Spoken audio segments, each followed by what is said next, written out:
Parte 1. Você já se sentiu subestimado, como se a sua dor ou as suas palavras não tivessem peso diante de quem o ouve?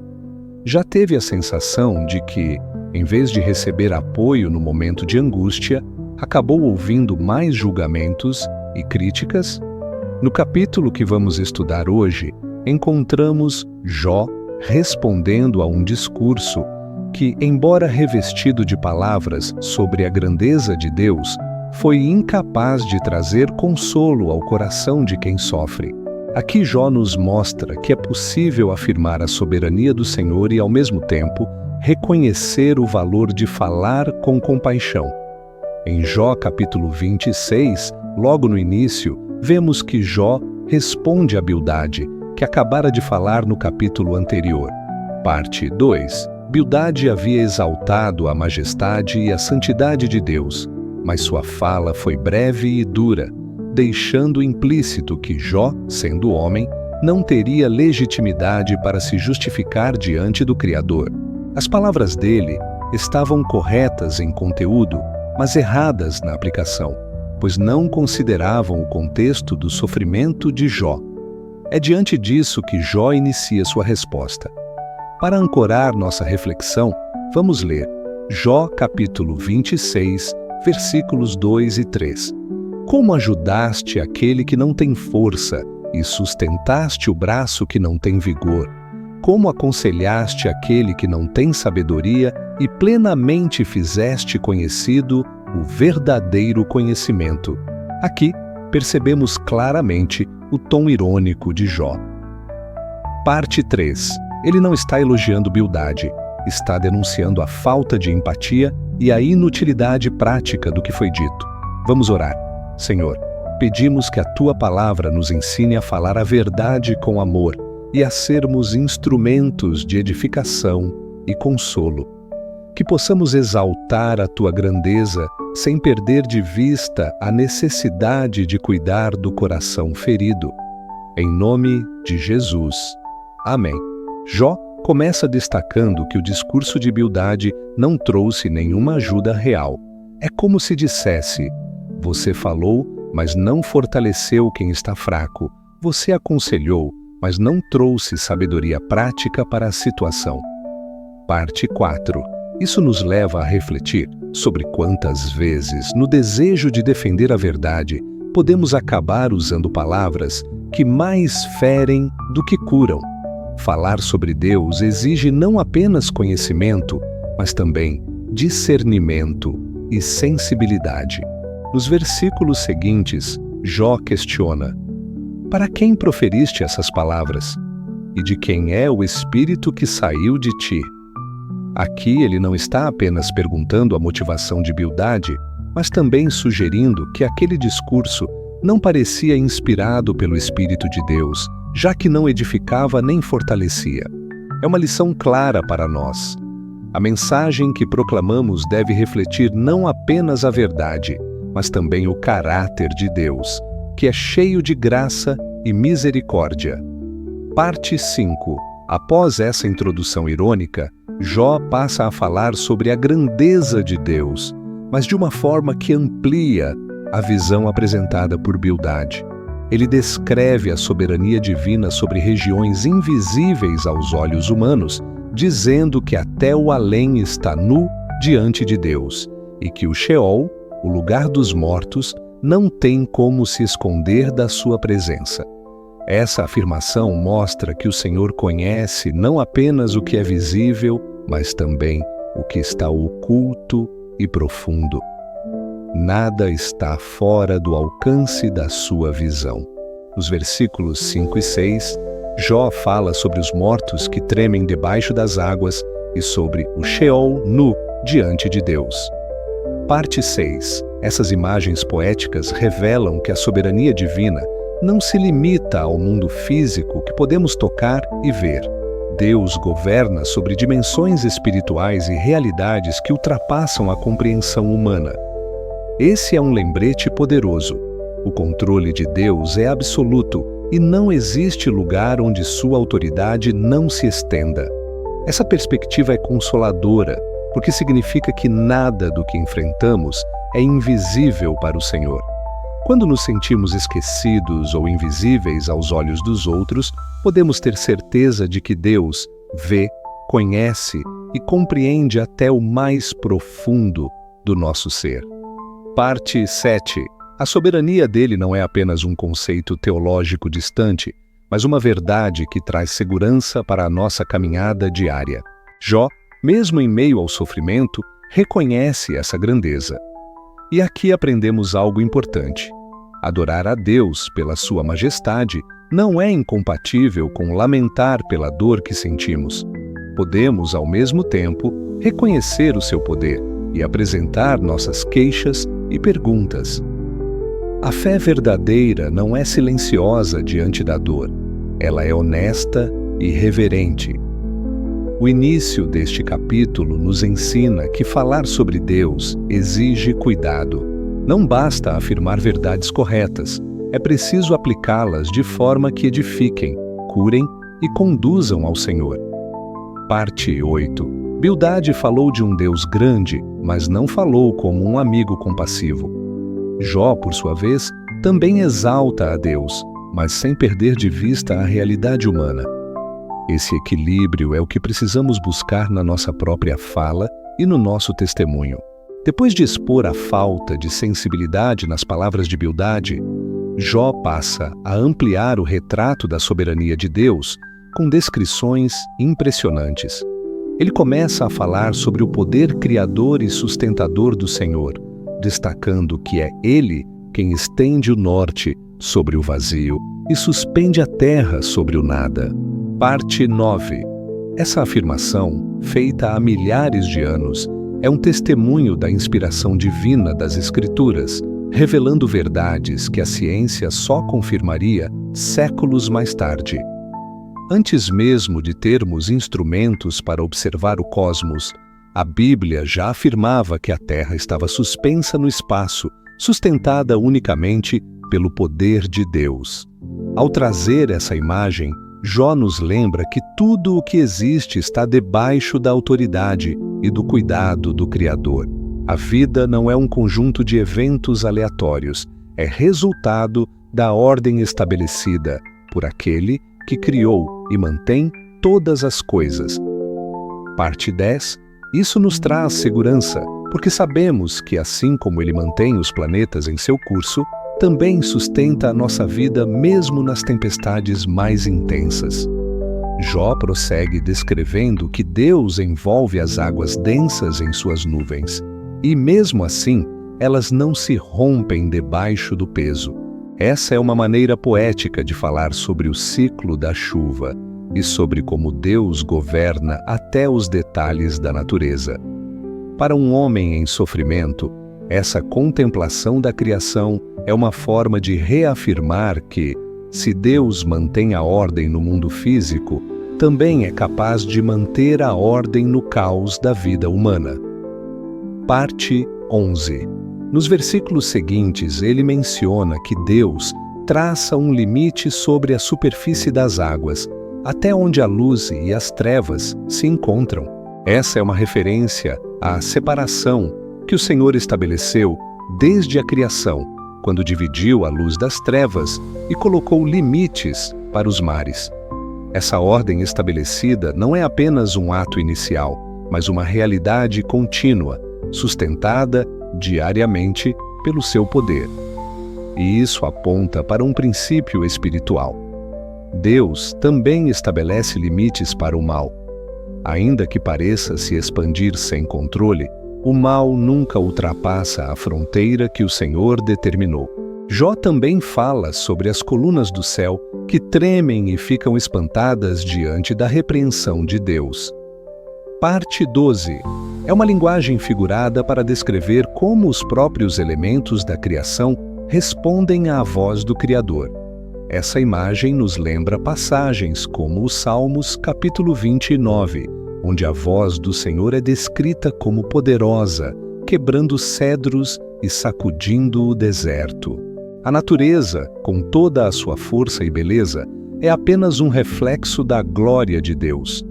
Ao mencionar que Deus agita o mar com o seu poder e, pelo seu entendimento, abate o monstro marinho, Jó está usando figuras conhecidas na cultura antiga para representar forças incontroláveis e caóticas.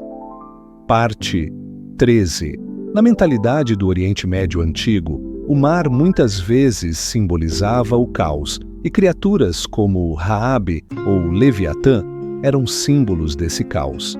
Aqui, Jó declara que até essas forças estão sujeitas à autoridade do Senhor. Essa é uma mensagem de esperança. Não há caos, espiritual ou físico, que Deus não possa controlar. Essa contemplação da criação e do poder de Deus não é um mero exercício poético, é um ato de fé. Jó está, de certa forma, pregando para si mesmo. Ele está se lembrando, no meio da dor, de que o Deus que governa o universo também governa a sua vida. Parte 14. Essa prática é algo que precisamos aprender. Quando o sofrimento ameaça obscurecer nossa visão, devemos deliberadamente trazer à mente quem Deus é e o que Ele faz. O contraste entre o discurso de Bildade e o de Jó fica ainda mais evidente aqui. Enquanto Bildade exaltou a Deus de maneira breve e desconectada da realidade de quem sofre, Jó fala da grandeza divina, como quem se agarra a ela para encontrar consolo. Ele não está apenas descrevendo um Deus distante e poderoso. Ele está afirmando que esse Deus poderoso está envolvido com a sua criação e que nada escapa ao seu controle. Ao olhar para essa parte do capítulo, somos convidados a ampliar nossa própria visão de Deus. Parte 15. Muitas vezes reduzimos o Senhor ao tamanho dos nossos problemas, ou o limitamos àquilo que conseguimos entender. Mas o Deus da Bíblia é maior do que nossos conceitos e mais poderoso do que qualquer adversidade.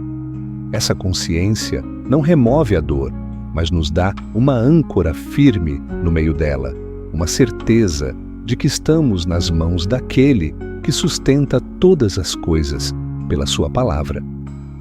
Jó continua sua reflexão, exaltando a majestade e o poder de Deus, levando-nos a contemplar dimensões da criação que escapam à nossa compreensão. Ele afirma que pelo seu sopro o céu se aclara e que a sua mão fere o dragão veloz. Parte 16. Essa linguagem poética carrega profundos significados espirituais e culturais. O sopro de Deus aqui pode ser entendido como a manifestação do seu espírito ou de sua ordem soberana que traz clareza, luz e organização onde antes havia escuridão. É uma lembrança de que, quando Deus fala ou sopra, as coisas mudam, a confusão se dissipa e a vida encontra direção.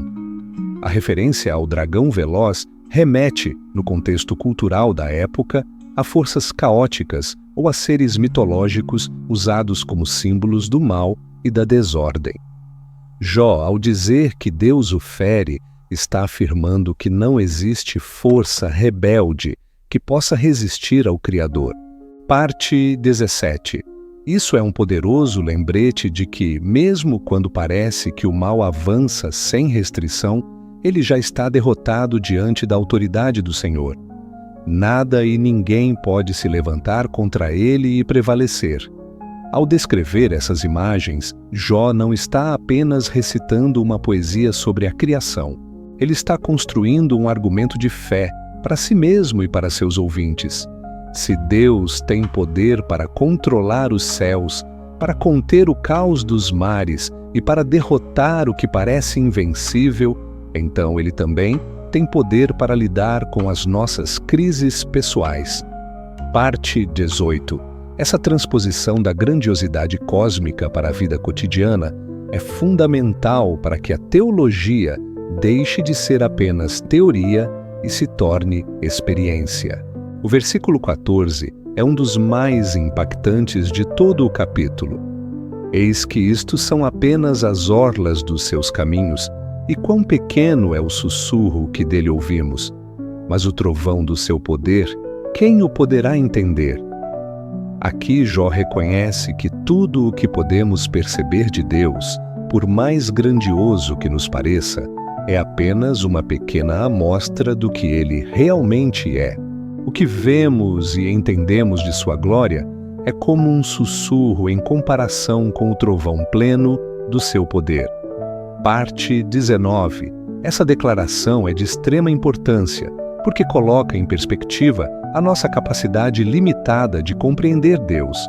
Muitas vezes tentamos encaixá-lo em nossos esquemas mentais e exigimos respostas para tudo. Mas Jó nos lembra de que o Criador é infinitamente maior que a criatura e que, mesmo quando achamos que o conhecemos, estamos apenas tocando a ponta do imensurável.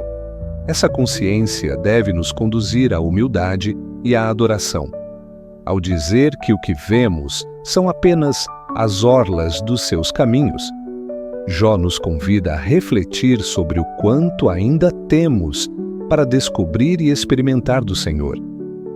Isso deve despertar em nós um senso de busca e reverência. Parte 20. Se o pouco que já conhecemos é suficiente para nos maravilhar, imagine o que será contemplar sua plenitude na eternidade. Essa é uma esperança que mantém viva a fé, mesmo em tempos de dor e incerteza. Outra lição que extraímos dessa fala é que não devemos confundir a aparente ausência de Deus com inatividade. Muitas vezes, o que percebemos é apenas um sussurro, uma pequena evidência de sua ação, mas isso não significa que ele não esteja operando com todo o seu poder nos bastidores da história. O fato de não entendermos plenamente o trovão do seu agir não anula a certeza de que ele está presente e ativo. Parte 21. Essa consciência também nos ajuda a manter a confiança quando o silêncio parece prolongado demais. Jó, mesmo em meio ao sofrimento, não nega a grandeza de Deus. Ele admite que não compreende tudo, mas não permite que essa limitação o leve a duvidar do caráter divino. Esse é um exemplo para nós.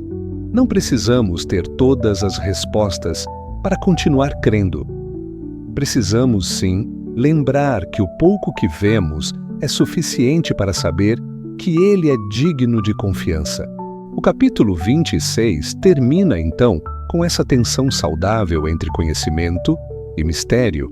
Conhecemos o bastante para adorar, mas não o suficiente para controlar. Parte 22. Entendemos parte de seus caminhos, mas não o todo. E isso é bom, porque nos coloca na posição de filhos que confiam no Pai, mesmo quando não entendem todos os seus planos. Essa é a essência da fé madura, reconhecer o limite da própria visão e descansar no fato de que Deus vê tudo. Ao meditarmos na conclusão de Jó, capítulo 26, percebemos que cada imagem e cada metáfora usadas por Jó tem o objetivo de elevar a nossa visão sobre Deus. Ele parte de uma crítica à falta de empatia nas palavras de Bildade, mas não se limita a isso. Constrói ao longo de sua fala um retrato vibrante da soberania divina. Parte 23. Ao falar sobre os céus, a terra, os mares, as nuvens e até mesmo sobre forças espirituais hostis, Jó está nos conduzindo a um ponto central. Nada escapa ao controle do Criador. Essa ampliação de perspectiva é essencial quando enfrentamos tempos de dor. Quando olhamos apenas para o nosso sofrimento, o mundo parece pequeno, pesado e sufocante. Mas quando levantamos os olhos para contemplar a grandeza de Deus, começamos a perceber que Ele é muito maior do que nossas circunstâncias. Essa mudança de foco não elimina a dor, mas coloca a dor em um contexto mais amplo, permitindo que a fé encontre espaço para respirar. Parte 24. A humildade de Jó ao reconhecer que o que vemos de Deus é apenas o sussurro de seu poder é algo que deveria marcar também a nossa vida espiritual. É perigoso quando alguém acredita que já sabe tudo sobre Deus, porque essa postura impede o crescimento. Quanto mais conhecemos o Senhor, mais percebemos que há profundidades que ainda não exploramos. Essa consciência nos mantém em constante busca e dependência. Outro aspecto que esse capítulo nos ensina é sobre a importância de falar de Deus com um coração alinhado ao seu caráter. Bildad falou sobre o Senhor, mas suas palavras não carregavam consolo. Parte 25. Jó, por outro lado, também fala sobre o Senhor, mas suas palavras têm vida, profundidade e inspiração.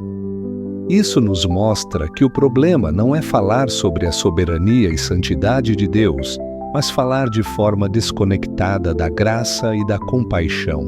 A verdade de Deus nunca deve ser separada do amor de Deus. No contexto mais amplo do livro, este capítulo também reforça a ideia de que, mesmo sem entender plenamente o que está acontecendo, podemos afirmar com convicção quem Deus é. Jó ainda não sabia os bastidores de sua história, não conhecia a conversa entre Deus e Satanás no início do livro, mas isso não o impediu de proclamar a grandeza do Senhor. Parte 26. Essa é uma fé que não depende de explicações completas, mas que se sustenta no caráter conhecido de Deus. Essa postura nos desafia, porque muitas vezes condicionamos nossa adoração a respostas imediatas. Queremos louvar quando as coisas vão bem, mas silenciamos quando não vemos solução. Jó nos mostra que é possível exaltar a Deus no meio das perguntas sem resposta, que é possível declarar a sua soberania enquanto as lágrimas ainda escorrem. Esse é um dos aspectos mais transformadores da verdadeira fé. Ela não depende das circunstâncias para existir.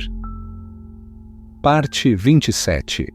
Além disso, o discurso de Jó aqui nos leva a lembrar que a contemplação da criação é uma poderosa ferramenta de fortalecimento espiritual. Quando observamos a ordem do universo, a beleza da natureza e o cuidado nos detalhes, somos lembrados de que o mesmo Deus que governa tudo isso também cuida de nós.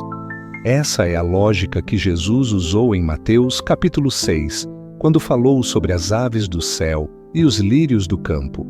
Se Deus cuida de cada elemento da criação, cuidará muito mais de seus filhos. Por fim, o capítulo 26 é um convite para vivermos com reverência e confiança. Parte 28. Reverência, porque entendemos que estamos diante de um Deus cuja grandeza é insondável. Confiança, porque sabemos que essa grandeza está acompanhada de amor e cuidado.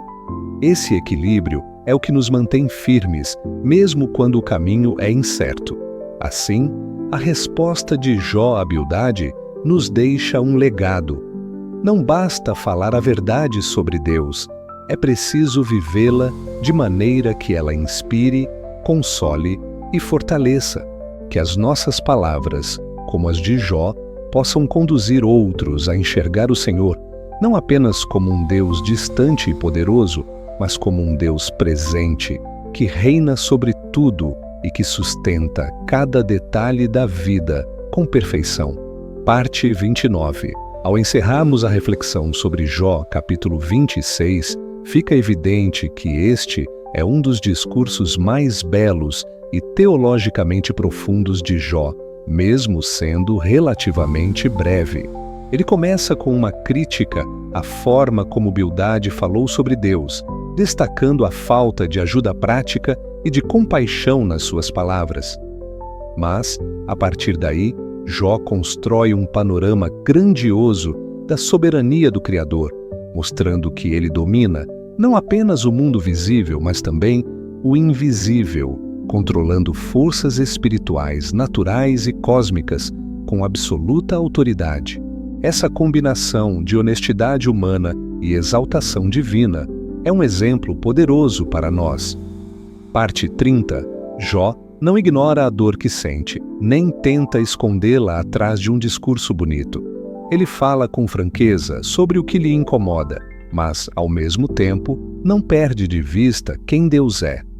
Essa postura nos lembra que a verdadeira espiritualidade não é negar as emoções, mas submeter essas emoções à perspectiva da fé. É possível lamentar e adorar ao mesmo tempo, como Jó faz aqui. Outro ponto que merece destaque é a humildade com que Jó encerra sua fala, reconhecendo que tudo o que podemos ver e compreender de Deus são apenas as orlas dos seus caminhos. Parte 31. Essa imagem nos coloca no devido lugar e impede que a arrogância espiritual nos faça pensar que já sabemos tudo. Em um tempo em que tantas pessoas falam com tanta certeza sobre o que Deus deve fazer, esse reconhecimento nos chama à reverência e ao temor saudável. Ao mesmo tempo, essa limitação no nosso entendimento não deve ser motivo para afastamento ou medo. Pelo contrário, ela deve nos impulsionar a buscar mais intimidade com o Senhor. O sussurro que já ouvimos é suficiente para nos encher de admiração. Imagine, então, quando um dia contemplarmos o trovão pleno do seu poder. Parte 32. Essa expectativa nos dá esperança e nos motiva a perseverar, mesmo quando não temos todas as respostas. Este capítulo também nos lembra que a contemplação da criação é uma das formas mais eficazes de fortalecer a fé. Jó descreve o universo, os mares, as nuvens, o céu e até as forças caóticas que Deus domina. Tudo isso serve como testemunho visível da sua majestade. Ao olharmos para o mundo ao nosso redor, somos convidados a lembrar que o mesmo Deus que sustenta tudo isso também sustenta a nossa vida. Ele não perdeu o controle, nem mesmo quando tudo parece desmoronar aos nossos olhos. Parte 33. Aplicando isso ao nosso dia a dia, entendemos que, diante das crises e das dificuldades, precisamos deliberadamente trazer à mente quem Deus é.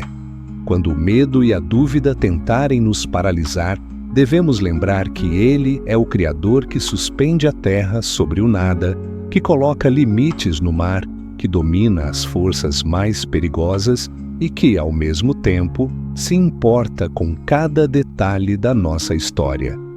Esse é o Deus em quem confiamos. Portanto, a mensagem central de Jó 26 não é apenas sobre a grandeza de Deus, mas, parte 34, sobre como essa grandeza deve moldar a nossa fé, nossa adoração e até mesmo a forma como falamos dele para os outros. Que as nossas palavras, diferentemente das de Bildade, sejam instrumentos de encorajamento e não de peso. Que possamos sempre unir a verdade ao amor, lembrando que falar sobre Deus não é apenas transmitir informações corretas, mas representar o seu caráter. Vamos orar. Senhor, te louvamos porque és o Deus soberano sobre tudo o que existe e ainda assim te importas conosco. Parte 35. Ajuda-nos a ter um coração humilde para reconhecer que conhecemos apenas uma parte dos teus caminhos, mas suficiente para confiarmos plenamente em ti. Dá-nos sensibilidade para falar de ti com amor e compaixão, sendo instrumentos de esperança na vida de outros. Em nome de Jesus, amém. O seu like e compartilhamento ajudam as plataformas a entender que esta mensagem é relevante. Assim, mais pessoas poderão ser alcançadas e edificadas pela palavra.